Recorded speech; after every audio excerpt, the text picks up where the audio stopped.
Kevin, back up the second, 1-0 win. Do you feel a little bit fortunate to come away with all 3 points? Yeah.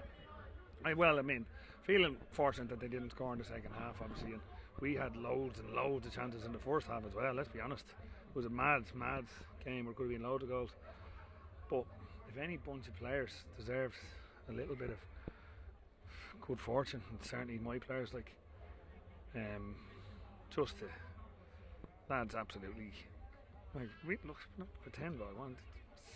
It's affected everyone the news the other day, and still is, to be honest. But my players, like the captain out there on his knees, absolutely on his knees, and I just am so proud to be their manager, that group of players. I really do. We weren't at our best tonight, and I genuinely cannot remember another time where we've got away with one, if that makes sense.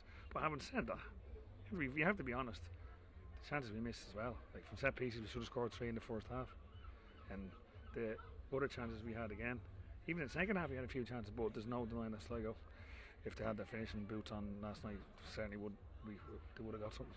You got off to the ideal start again tonight, as you did on Monday with Douglas James Taylor's goal and another stunning finish from him, and almost straight away then Wilson O'Wara has a chance, and then Owen Elding has a chance, and it was just as you said, and then Connor hits the crossbar. There was a couple of other chances in there. The first half was just frantic. It felt like the whistle hardly went. It was just end to end stuff. Coming in at half time, what were the thoughts to try and get a bit more control on things, or it's easier said than done? I thought, look, Will Fitzgerald would cause us a lot of trouble, and look, it's natural, obviously Cruiser's not a natural right sided player and right wing back, certainly not.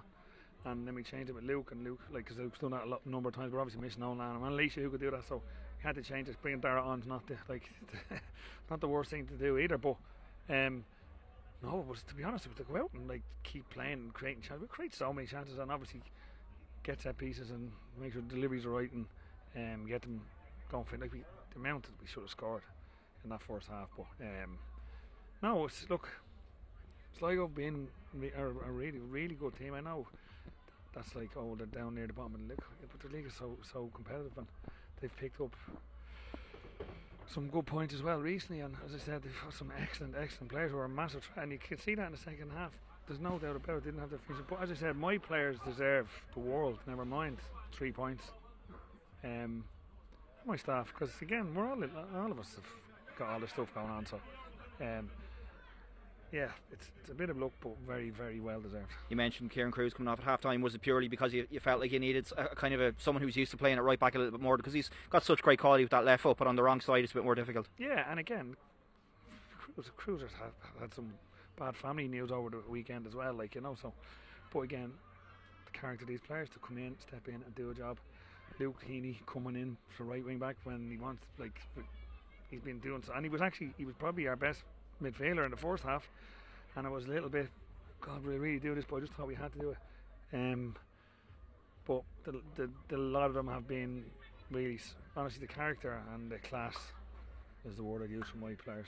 The class that they have showed tonight in different areas. Not a 7-0 like the last time, or 3-0 like the one time, but a 1-0, another clean sheet. Luke Dennison obviously showed his class. As I said, my players full of class, and I'm delighted with them. We were talking before the game about where you might try and bring in a body or two, and Ryan, I feel like Ryan's been down more in the last 3 matches than he has been in the rest of his career, and he was asking me before the game, was he near 500 matches? He's I think on 494 now, so he's not far off that career appearances. But is there an area that you feel like you could do with strengthening? Because I suppose Paul Doyle's injury gives you a problem in the centre midfield. Is that one position where you'd like to bring somebody in if you could?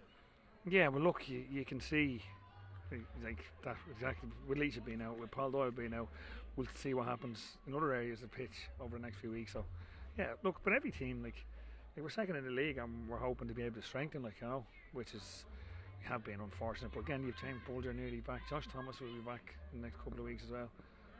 Owen Lamb should be available very, very soon.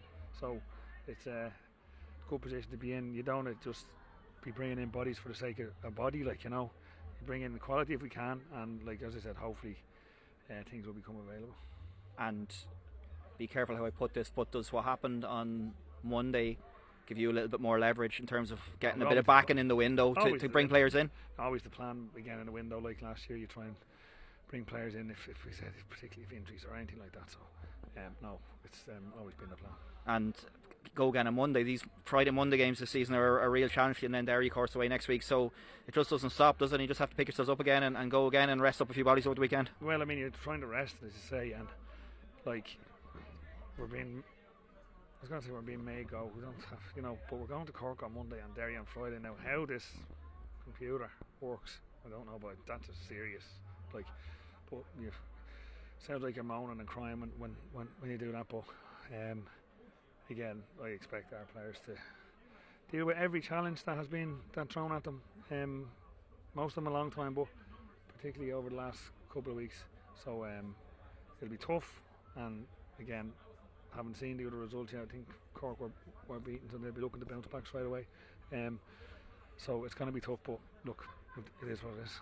Thanks, Kevin. Well done on a good result and a good end to a tough week. Yeah, it's probably a good way of putting it. Thanks, Dave.